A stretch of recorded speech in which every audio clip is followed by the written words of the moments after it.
Buenas noches, queridas amigas, ¿cómo están? Bienvenidas una noche más a nuestra lectura del libro Cómo hacer que te pasen cosas buenas de Marian Rojas Estapé. Es un gusto nuevamente acompañarlas en esta noche de aprendizaje. Gracias por su presencia.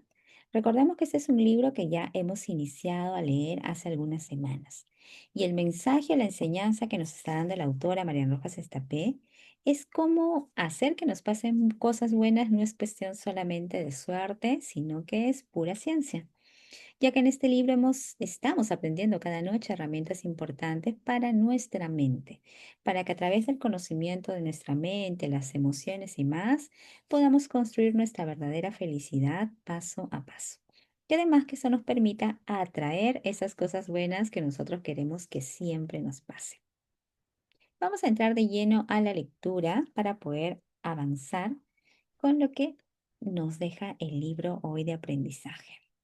La recomendación de siempre es que ustedes puedan tener siempre a la mano una libreta, unas notas para que puedan tomar apuntes importantes de lo que hoy día vamos leyendo en la lectura.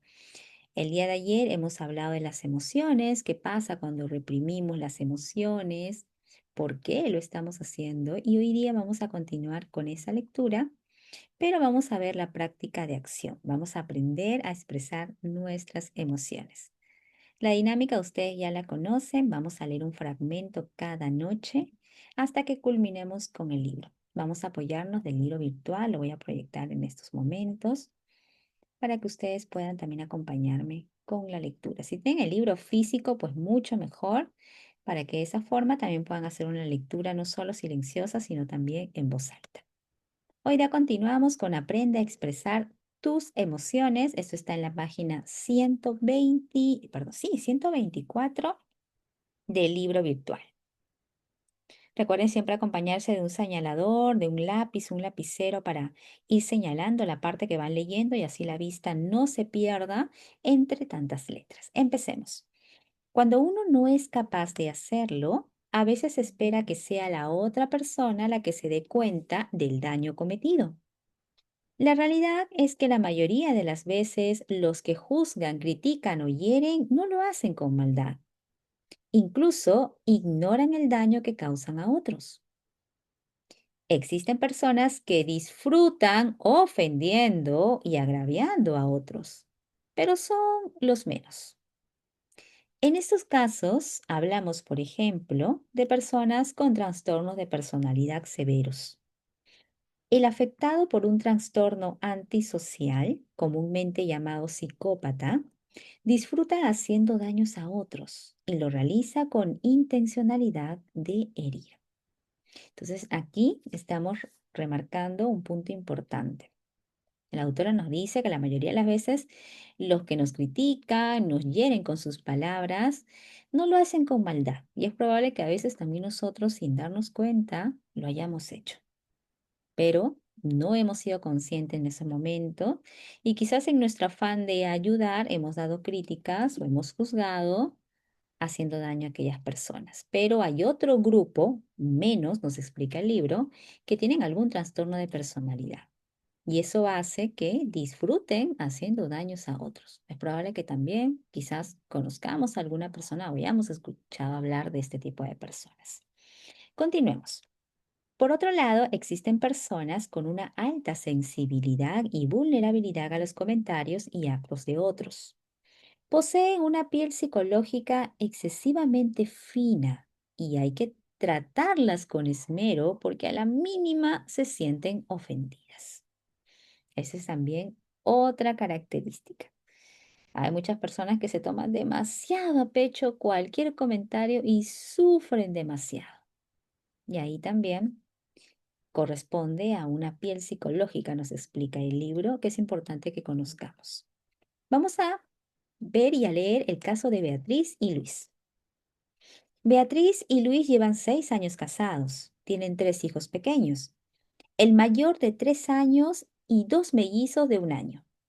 Luis es un arquitecto que durante muchos años trabajó y viajó bastante, pero tras las crisis económicas ha sufrido de forma considerable. Ha cambiado de trabajo y ahora acepta proyectos tipo freelance para mejorar su sueldo. Luis es directo, impulsivo, rápido y eficiente. Perfeccionista.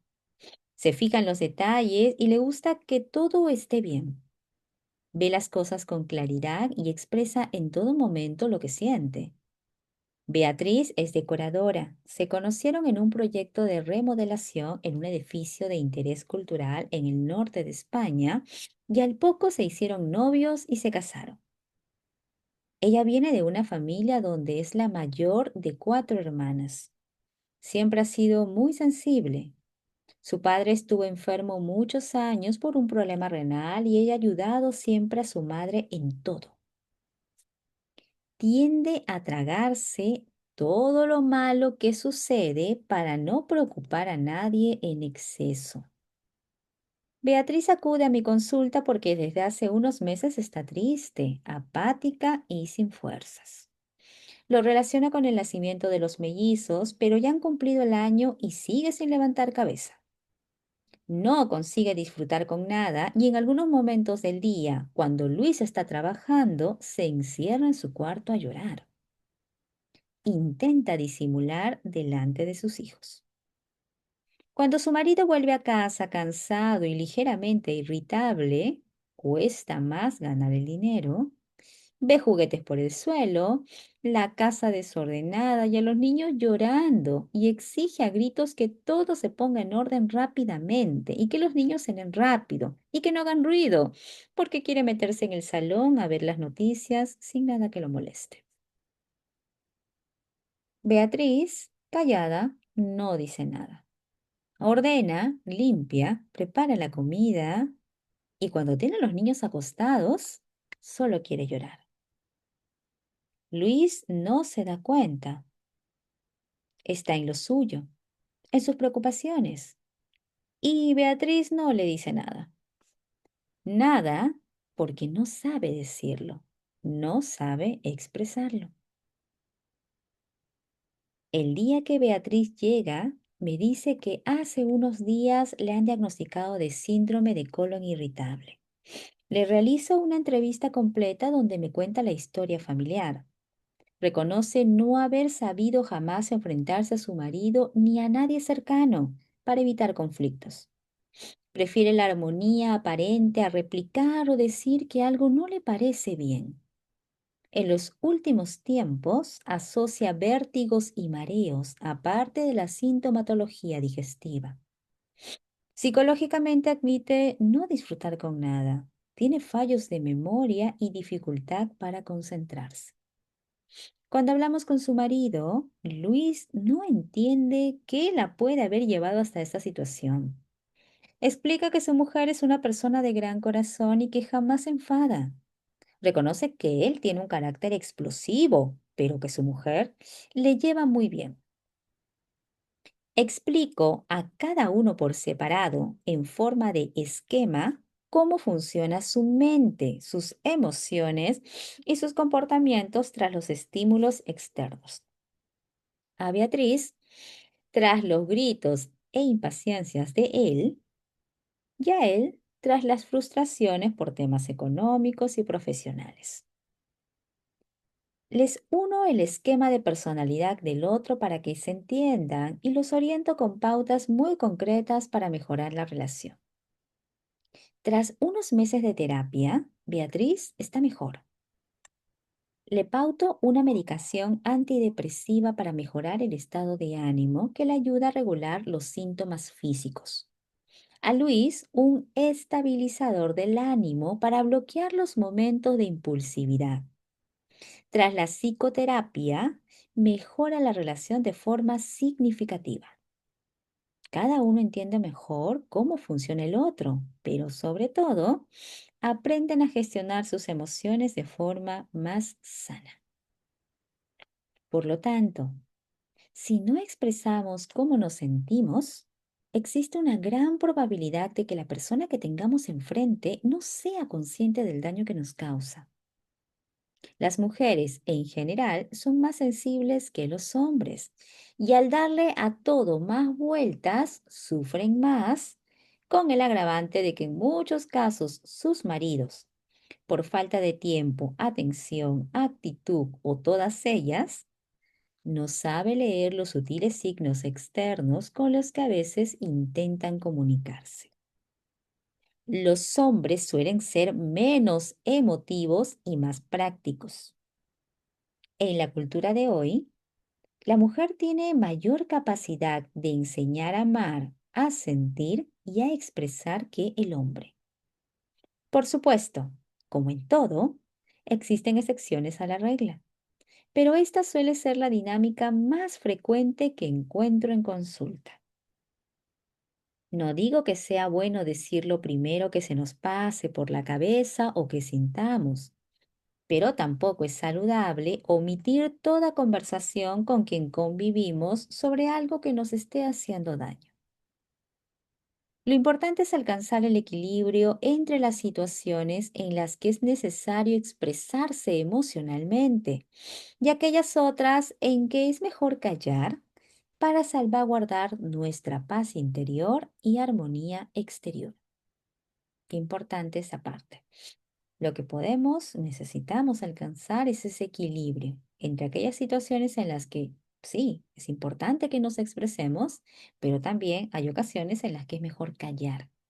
No todo merece una respuesta. A veces el silencio es la mejor estrategia que podemos tener. Muchas veces estamos muy a la defensiva, quizás no nosotros, pero hay personas con las que podemos interrelacionarnos que siempre quieren responder todo a todos y no se quieren quedar con la espinita para no sentir que su opinión o que su presencia es menoscabada. Pero al contrario, guardar silencio ante algunas situaciones es estratégico y a la vez es saludable. Vamos a continuar con la lectura.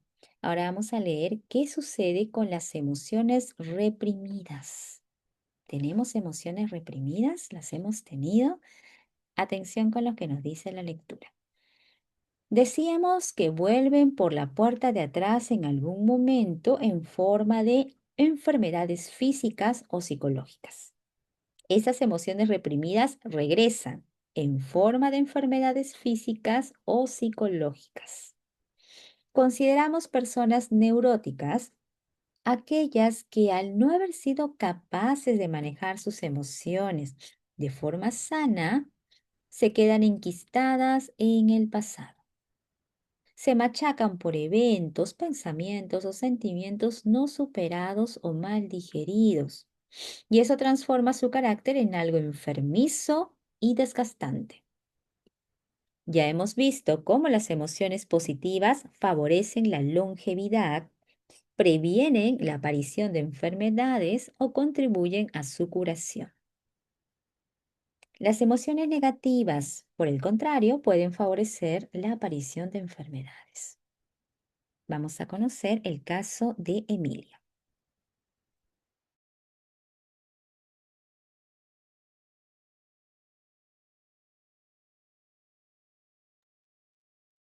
Emilio acude a mi consulta un día para conocer el diagnóstico y tratamiento de su hija de 14 años, que lleva en terapia varios meses por bullying y que ha derivado en problemas anímicos y alteraciones de comportamiento.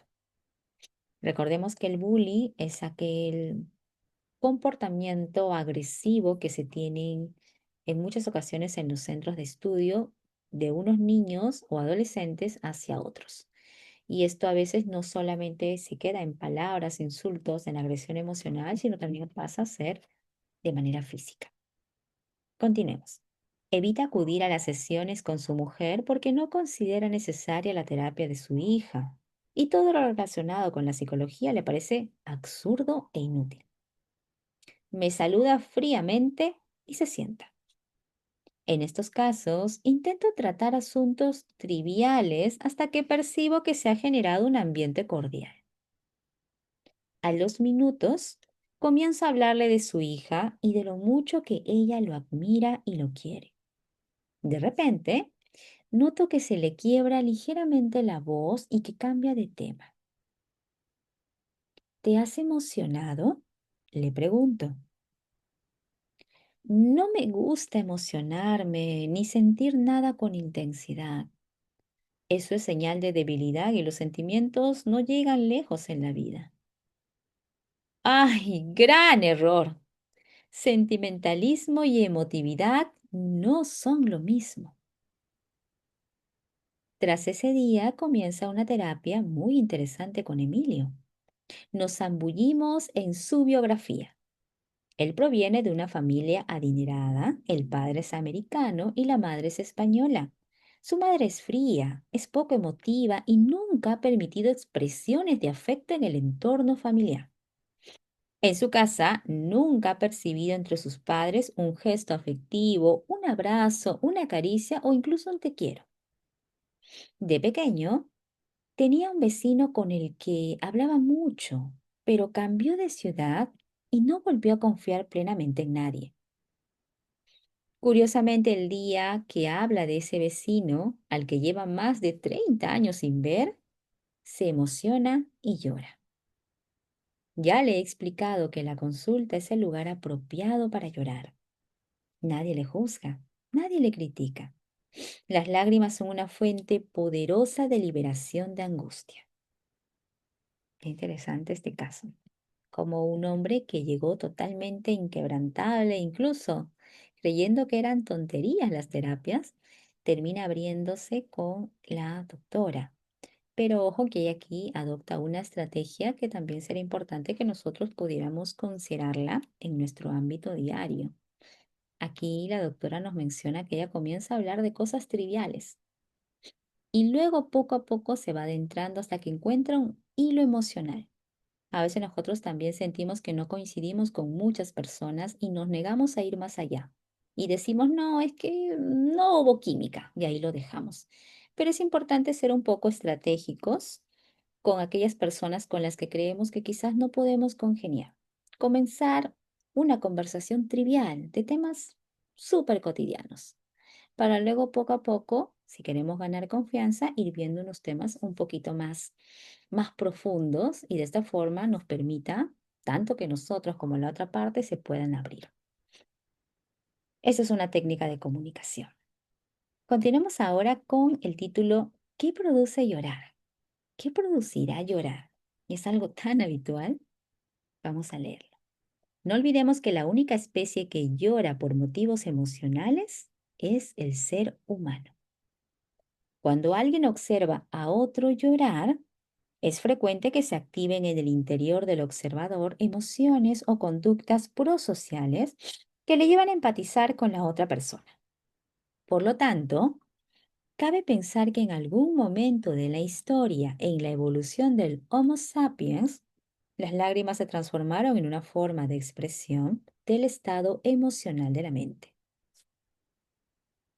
El cuerpo produce más de 100 litros de llanto al año sin medida.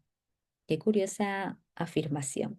El cuerpo produce más de 100 litros de llanto al año, sí, al año de media. Si pensamos en todas esas personas que no recuerdan la última vez que lloraron, existen para compensar otros que sí lloran litros y litros de lágrimas.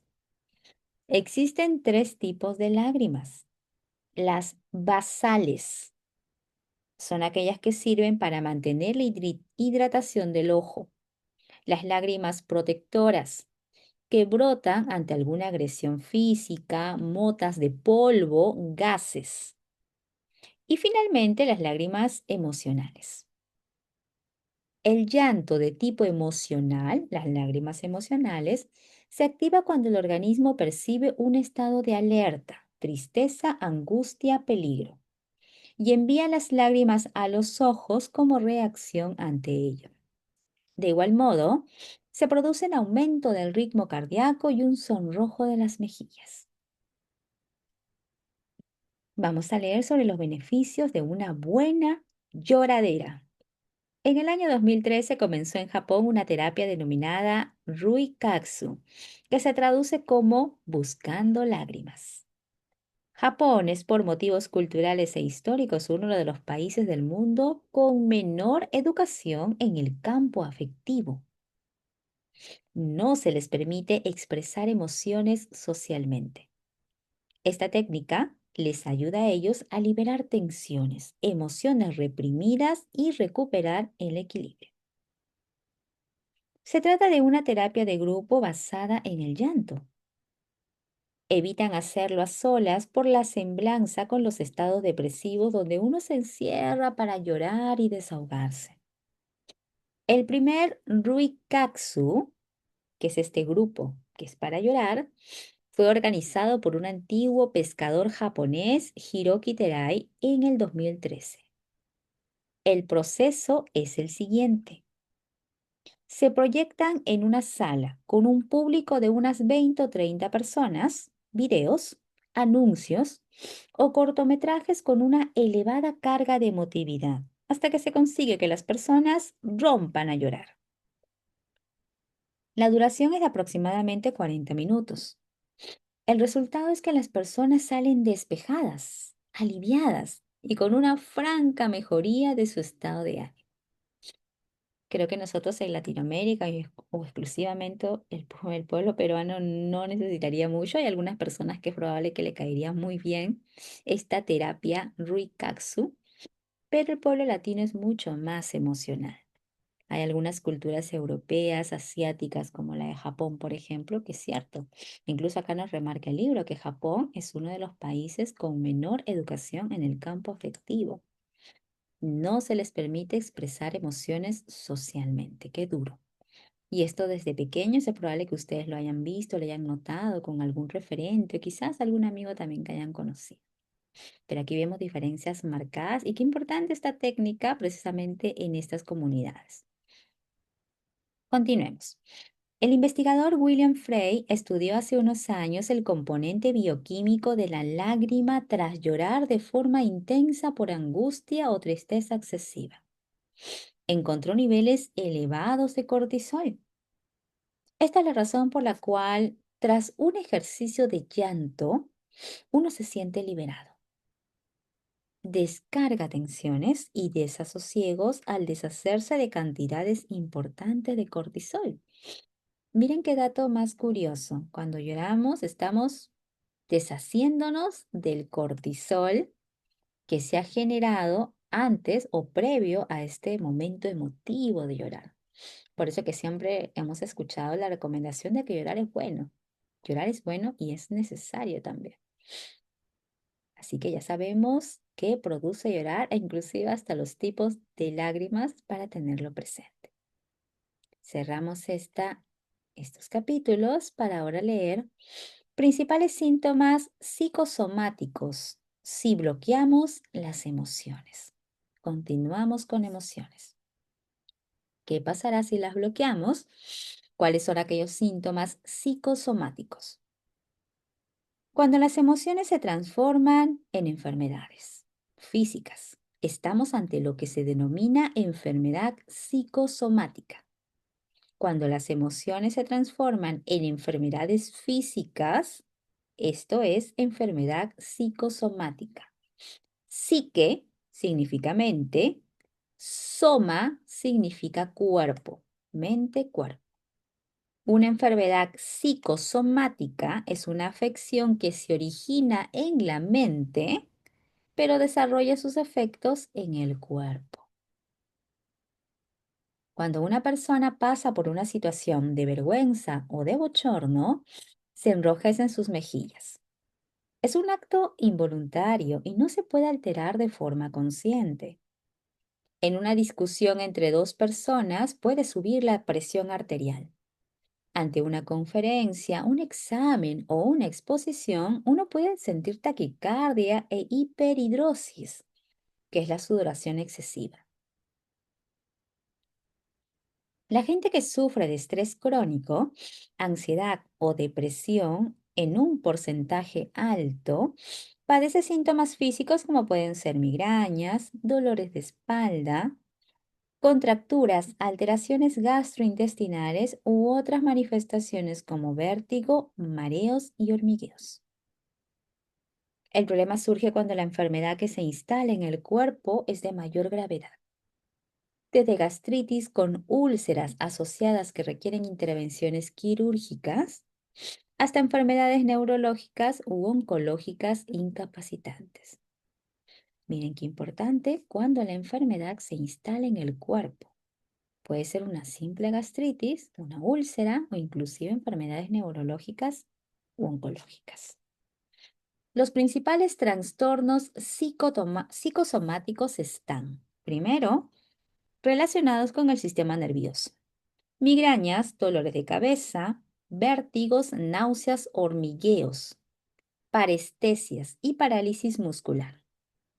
También están relacionados con los sentidos, visión doble, ceguera transitoria y afonía.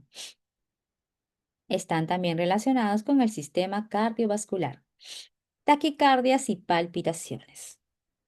También relacionados con el sistema respiratorio, opresión en el pecho y sensación de falta de aire. Y finalmente con el sistema gastrointestinal, diarrea, estreñimiento, reflujo, acidez, globo faríngeo y dificultades para tragar. Miren, todas las áreas del cuerpo, todos los sistemas del cuerpo se ven afectados. Trastornos psicosomáticos a causa de estas emociones que se somatizan en el cuerpo. Continuemos. No olvidemos algo esencial. Mucho antes de enfermar, el cuerpo nos ha ido mandando señales de alerta en forma de molestias, debilidad o dolencias. Mucho antes de enfermar. La enfermedad en estos casos es un mensaje que envía el cuerpo, que no cesa de comunicarse con nosotros, ansiando lograr el equilibrio y la paz. Al vivir en la era de la velocidad y de las prisas, donde todo se desarrolla a un ritmo tan intenso, no conectamos con nuestro interior y no sabemos o no podemos dar voz a esos síntomas que nos están alertando de que algo no funciona. Esos indicadores fundamentales para evitar la ulterior enfermedad o al menos para frenar el empeoramiento de los síntomas. El cuerpo posee una doble función. Por un lado, escucha todo lo que dice nuestra mente y por otra parte, nos habla a través de dolores, malestares, inquietud psicológica o trastornos. Suelo decir que la ansiedad es la fiebre de la mente y del alma y nos avisa de que el entorno es hostil o de que estamos sometiendo al organismo a un exceso de actividades, emociones o situaciones con las que no puede lidiar. Por lo tanto, esos procesos, molestias o dolores, esos procesos de molestias o dolores, cada uno conoce los suyos. Nos piden a gritos que tomemos conciencia de lo que nos está perjudicando, de lo que está suponiendo una amenaza o de algo que resulta un exceso para el cuerpo y la mente. Ignorar las señales es el primer paso hacia la debilidad y desequilibrio de nuestra salud. Algunas molestias pueden ser debidas a malas costumbres como la alimentación, la mala higiene del sueño, un exceso de sedentarismo o incorrectas posturas del cuerpo. Si somos capaces de hacer un buen examen de nuestra vida con honestidad, sin buscar una perfección que aporte más angustia que paz, estaremos en el buen camino. Hay que permitirse un rato para analizar nuestra vida, considerar lo que estamos logrando, objetivos y metas. Observar y sentir físicamente nuestro cuerpo, averiguar si nos está mandando alguna señal y vislumbrar cuáles pueden ser las causas. A veces la ayuda de un profesional, un médico o una persona que conozca el cuerpo y su conexión con la mente pueden resultar un buen apoyo. La ciencia nos ha mostrado ejemplos claros de enfermedades relacionadas con la emoción. En dermatología se ha documentado que ciertas enfermedades cutáneas prevalecen en pacientes que experimentan resentimiento, frustración, ansiedad o culpa. Enfermedades cutáneas de la piel.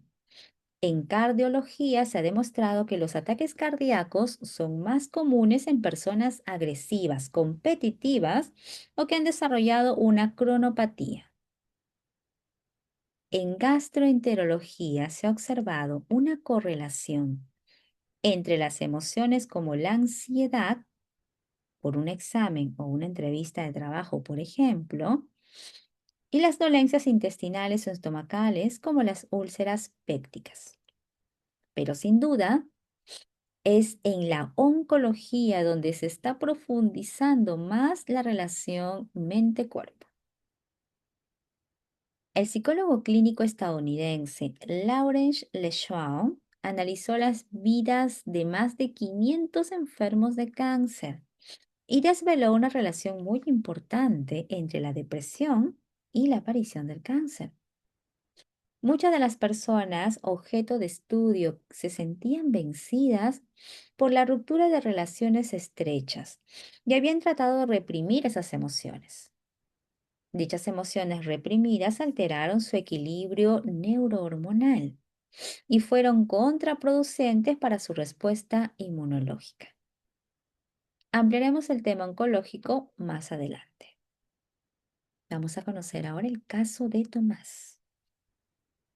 Acude a mi consulta Tomás, de 16 años.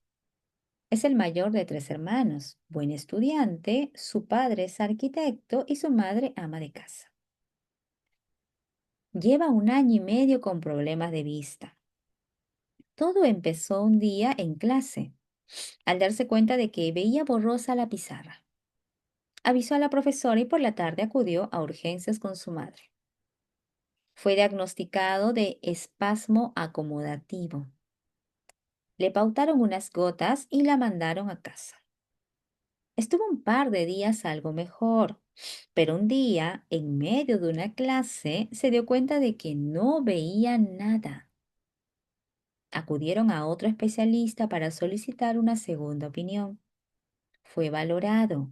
Se le realizaron varias pruebas, pero persistía el empeoramiento.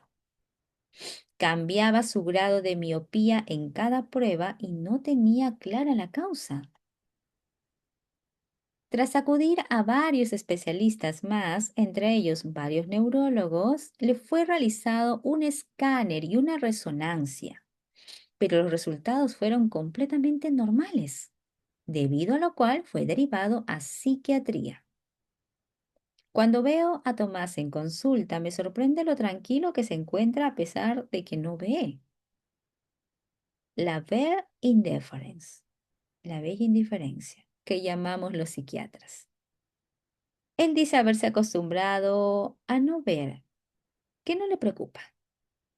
Realizamos entrevistas a los padres y describimos en la personalidad de Tomás unos rasgos perfeccionistas y rígidos muy marcados.